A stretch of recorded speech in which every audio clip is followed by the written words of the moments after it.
Ito ang mangyayari sa bansang Israel bago dumating ang Panginoong Hesus. Alam naman natin na ang bansang Israel ay piniling bayan ng Panginoon na hanggang ngayon ay merong dumidigma, merong nananakop.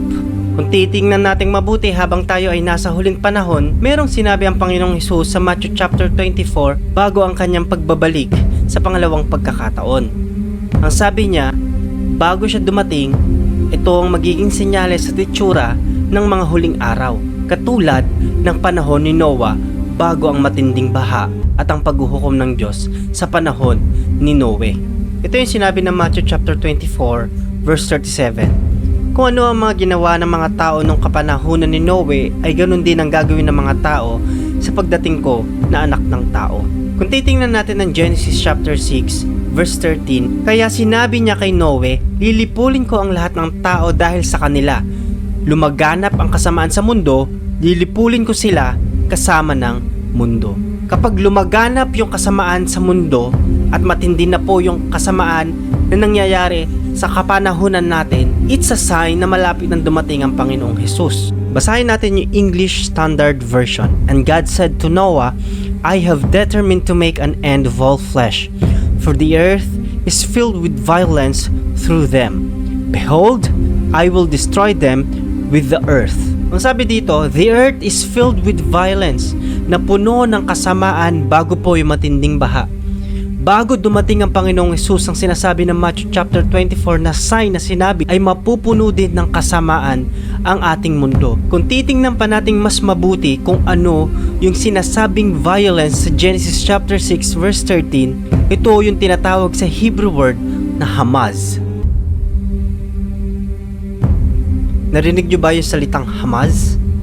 Kung ano yung nangyayari sa mundo natin ngayon ay matagal nang nakalimbag sa Biblia, matagal nang naprophesy. Alam natin na hinihintay natin yung kapayapaan na magaganap po sa Israel. Hindi iba sa atin na merong dumidigma at nakikipagdigma ang Israel, kasi yan talaga yung magaganap po sa mga huling panahon. Ngunit hinihingi ng Israel at sinasabi ng Biblia na ang kapayapaan ay hinihintay natin na mangyari sa Israel.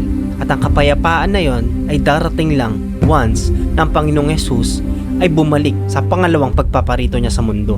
Zechariah chapter 14 verse 2, sapagkat titipunin ng Panginoon ang lahat ng bansang makikipaglaban sa Jerusalem. Sasakupin nila ang lungsod na ito. Kukunin nila ang mga ari-arian sa mga bahay at gagahasain nila mga babae. Dadalhin nila sa ibang lugar ng kalahati ng mga mayayaman na lungsod, pero ang matitira sa kanila ay mananatili sa lungsod. Magkakaroon talaga ng mga digmaan at pananakop sa Israel. Pipiliting mawala ang bayan ng Israel, ngunit mag-i-stand ito. Dahil sa huling panahon, ang kapayapaang hinihintay natin para sa Israel ay ang pagdating ng Panginoong Hesus uli sa pangalawang pagpaparito niya. Zechariah chapter 14 verse 8 hanggang 9, sa araw na iyon dadaloy ang sariwang tubig mula sa Jerusalem. Ang kalahati nito ay dadaloy sa dagat na patay, at ang kalahati ay sa dagat ng Mediteraneo. Patuloy itong dadaloy sa panahon ng tag-araw at tag-ulan.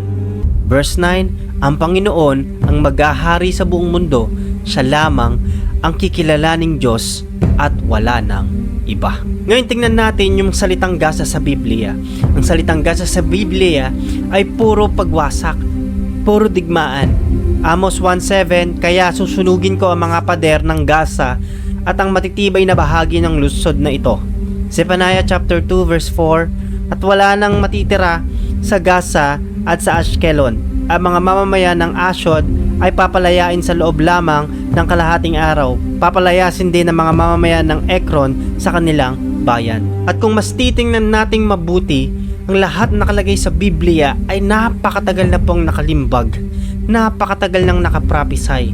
Kaya kung ano ang titingnan natin sa panahon natin ngayon, is it true na malapit na pong dumating ang Panginoong Hesus? Because we are in the last days. Dahil yung kapayapaan na inihintay natin para sa Israel ay magaganap lang sa pagpaparito uli ng Panginoong Hesus. Dahil yung kapayapaan na magaganap po sa buong mundo, yung tinatawag na peace agreement, dyan na yung pag-reign ng Antichrist. Dahil ang pag-reign ng Antichrist, magpapakita siya ng kapayapaan, kabutihan, himala, at marami siyang madadaya. Ngunit hindi yan mag-i-stand ng matagal. dahil yan ay false peace. Kalahati lang po ng 7 years of tribulation, 3.5 years, dahil yan ang sinabi ng Revelation.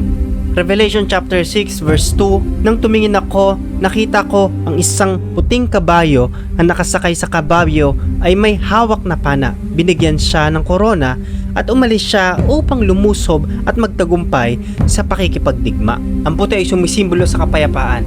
Ang korona ay sumisimbolo sa paghahari sa buong mundo. Ang kabayo ay sumisimbolo sa pakikipagdigma. Sa paglitaw ng Antikristo, gagayahin niya ang Panginoong Hesus at marami siyang madadaya. Kaya ito yung false peace, pero hindi po magtatagal ito sapagkat ito ay 3.5 years lang. Sa kalagitnaan, bigla pong magkakaroon ng matinding digmaan. Saka na siya magpapakita talaga kung sino siya at kung gaano siya kasama at lalapastanganin niya ang Panginoon.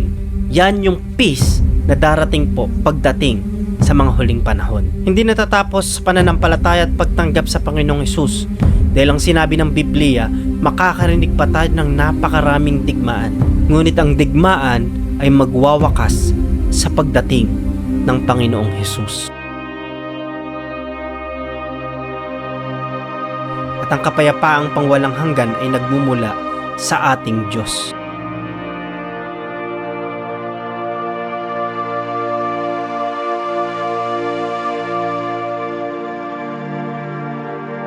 Kung nakarating ka sa huling part ng video ito, anong masasabi mo?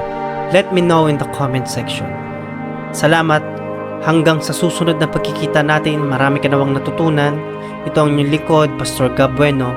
God bless you po.